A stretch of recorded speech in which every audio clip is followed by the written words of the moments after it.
Thank you very much for that. The lawyers of two men who won their appeals against speeding convictions say hundreds more in Hampshire could be unsafe. Southampton Crown Court heard the way in which documents were processed was flawed. Tom Hepworth has the story.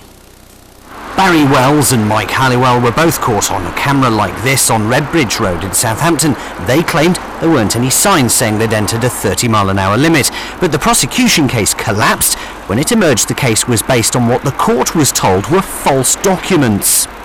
This is a photocopy of the document in question. It's a notice of intended prosecution and it's dated the 27th of October 2004. However, the officer who signed it told the court that he posted it the day before, and the defence claim that it was actually prepared in February in the following year.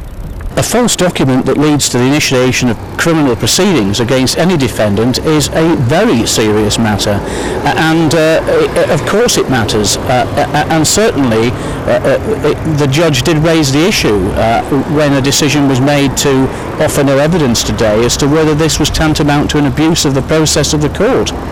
Judge Peter Rawls QC didn't ascribe any fraudulent intent to the officer, but permitted the appeal on the grounds the prosecution case relied on a false document. They should make sure their own case is defendable, and if they produce documents in court, those documents should be what they say they are and not just generated for the sake of prosecuting other people. The question remains, how widespread was this practice? The Safety Camera Partnership declined our request for an interview, but a statement issued on their behalf says, "The case revealed a non-deliberate procedural error. At present, the constabulary is satisfied it does not affect the prosecution process as defined by law." There are now calls for an investigation into the whole process. Tom Hepworth, BBC South Today in Southampton.